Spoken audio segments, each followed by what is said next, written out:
মুখ্যমন্ত্রী মমতা বন্দ্যোপাধ্যায় এবং মাননীয় প্রধান বিচারপতি চন্দ্রচূড় স্যারের এই বৈঠকটি কেন অত্যন্ত গুরুত্বপূর্ণ এবং সাধারণ জনমানুষ থেকে শুরু করে চাকুরিহারা যে 26,000 প্রার্থী রয়েছে, সেই সঙ্গে নিটের যে পরীক্ষার্থীরা রয়েছে, তাদের প্রত্যেকের কাছে কেন এই বৈঠক অত্যন্ত গুরুত্বপূর্ণ তার বলবার প্রয়োজন রাখে না।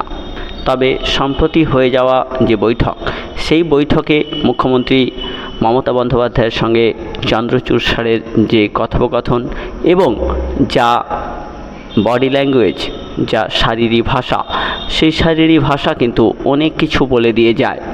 ঠিক সেই শারীরিক ভাষা এবং তাদের কথোপকথন আমরা শুনতে না পারলেও যা আন্দাজ করা যায় তা কিন্তু অনেকাংশে পরিষ্কার যে কি হতে চলেছে আগামী 16ই জুলাইয়ের রায় এবং তার আগে 8ই জুলাইয়ের রায়। 8ই জুলাই নিট পরীক্ষার রায়দান এবং 16ই জুলাই 26,000 চাকরি প্রার্থী আমাদের পশ্চিমবঙ্গের, যারা আজ দোদুল্যমান অবস্থায় বিরাজমান।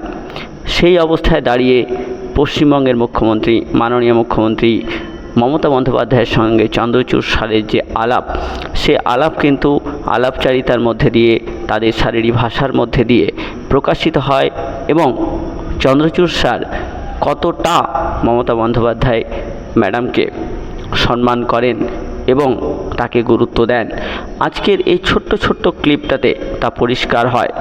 যদিও এটা একটা ফর্ম্যালিটিস, এটা একটা প্রোটোকল, কিন্তু প্রোটোকলের মাঝেও আমাদের দৃষ্টি যা এড়ায়নি তা হলো মাননীয় মুখ্যমন্ত্রীর সঙ্গে চন্দ্রচূড় স্যারের গভীর কথোপকথন। এখানে উপস্থিত শত শত বিদ্বজনের মাঝখানেও তারা যেন কোনো একটি বিষয়ে আলোচনায় ব্যস্ত। সেই আলোচনা কি হতে পারে? সেই আলোচনা কি সম্প্রতি ওবিসি 5 লক্ষ যে বাতিল হয়েছে সেই বিষয়ে আলোচনা? সেই আলোচনা কি 26,000 শিক্ষকের চাকরি বাতিল সংক্রান্ত আলোচনা? নাকি সেই আলোচনা জাস্টিস গঙ্গোপাধ্যায়ের চাকরি থেকে অবসর নিয়ে বিজেপিতে যোগদানের আলোচনা? নাকি এই সমস্ত কিছু ছাপিয়ে গিয়ে আমাদের কলকাতা হাইকোর্টের প্রধান বিচারপতি যিনি রয়েছেন শিবজ্ঞানম স্যার, তাকে নিয়ে আলোচনা? কিছু পরিষ্কার নয় তারা কি আলোচনা করছেন। তবে এইটুকু পরিষ্কার যে তারা যা আলোচনা করছেন তাতে দুজনেই অসন্তুষ্ট, দুজনেই সন্তুষ্ট নন কোনো একটা বিষয়, এবং বারবার তাদের আলোচনার মধ্যে দিয়ে একটি বিষয় উঠে আসছে আরেকটি বিষয় লক্ষ্য করার মতো, যেটি মাননীয় মুখ্যমন্ত্রীর সঙ্গে যে খোশ মেজাজে তিনি কথা বলছেন, হাসছেন, তার বডি ল্যাঙ্গুয়েজ, তার শারীরিক ভাষা কিন্তু খুব হালকা মেজাজে তিনি রয়েছেন। সেই দিন গভীর আলোচনা হয়েছে বলে মনে হয় না। তার কারণ আপনি এখানে লক্ষ্য করে দেখবেন, আইপি মুখার্জি স্যারকে যখন সম্বর্ধনা জানানো হচ্ছে, আইপি মুখার্জি স্যারের প্রতি মমতা বন্দ্যোপাধ্যায়ের সঙ্গে সম্পর্ক অত্যন্ত সুসম্পর্ক, এর নিরিখে তিনি কিন্তু হাসছেন, তা হাততালি দিচ্ছেন নিজে থেকেই স্বতঃস্ফূর্তভাবে। আরেকটি বিষয়, যখন ঘটনা যাই ঘটুক তাতে কিন্তু একটি বিষয় পরিষ্কার হচ্ছে যে তারা দুজনে এমন একটি বিষয় নিয়ে কথায় ব্যস্ত রয়েছেন যে বিষয়টি অত্যন্ত গুরুত্বপূর্ণ। তো এখানে লক্ষ্য করে দেখবেন যেখানে সবাই দাঁড়িয়ে রয়েছে কিন্তু তারা দুজনে কথা বলতে ব্যস্ত। কী এমন কথা থাকতে পারে সেই নিয়ে কিন্তু শফিকুল স্যার অলরেডি একটি ভিডিও বানিয়েছেন, কিন্তু আমার মনে হয় সেখানে কোনো ঝগড়াঝাটির ব্যাপার নেই, বরং মমতা বন্দ্যোপাধ্যায়ের প্রতি চন্দ্রচূড় স্যারের যে ভালো সম্পর্ক এবং খুবই সম্মানের একটা সম্পর্ক, সেটাই কিন্তু এখানে বারবার প্রকাশ পেয়েছে। আর এখানে সমস্ত ঘটনাবলীর মধ্যে আরেকটা দৃশ্য আমাদের চোখে লেগেছে, সেটি হচ্ছে কলকাতা হাইকোর্টের যে প্রধান বিচারপতি শিবজ্ঞানম স্যার রয়েছেন, সেই শিবজ্ঞানম স্যারের প্রতি মমতা বন্দ্যোপাধ্যায়ের যে সম্পূর্ণ রকমের অবজ্ঞা বা কোনো রকমের কোনো গুরুত্ব না দেওয়া, সেটা কিন্তু বারবার চোখে পড়ছে।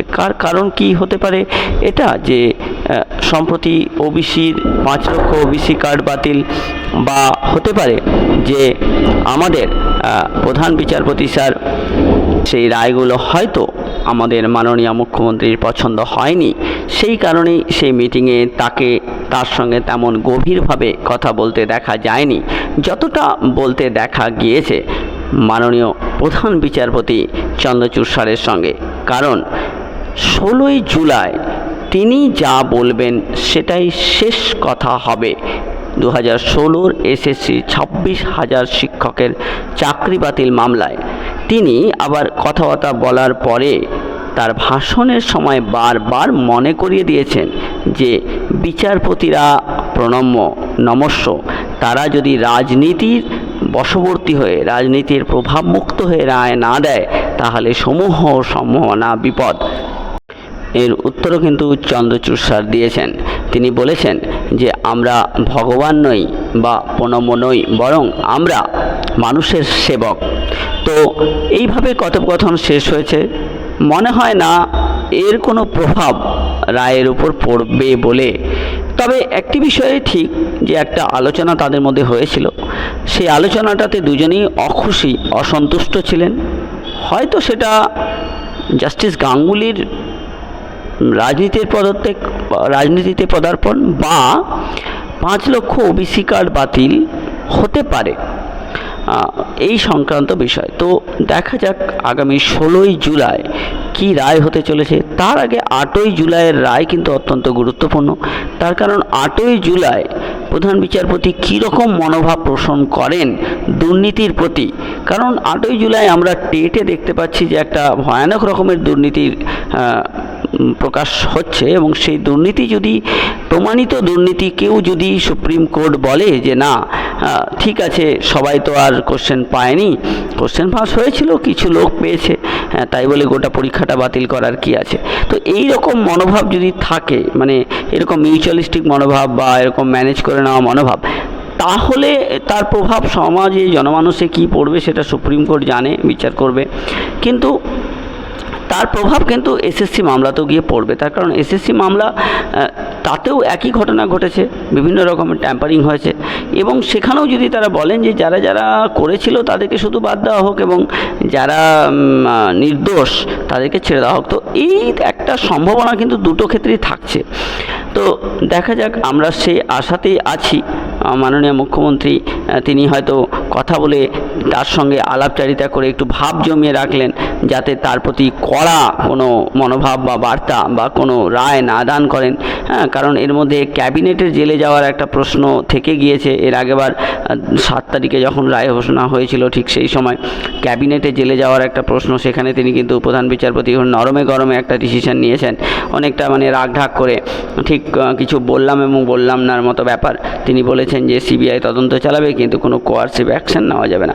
তো এই বিষয়টি যেমন থাকছে, মমতা বন্দ্যোপাধ্যায়ের আমাদের তৃণমূলের মহাসচিব তিনি হয়তো ভাবছেন যে এই রকম কিছু একটা কথা আলাপ আলোচনা যদি করে রাখা যায়, তাহলে হয়তো তিনি রায়দানের সময় যে কঠিন রায়দান বা ভয়ানক রকমের কিছু রায়দান তিনি হয়তো করবেন না।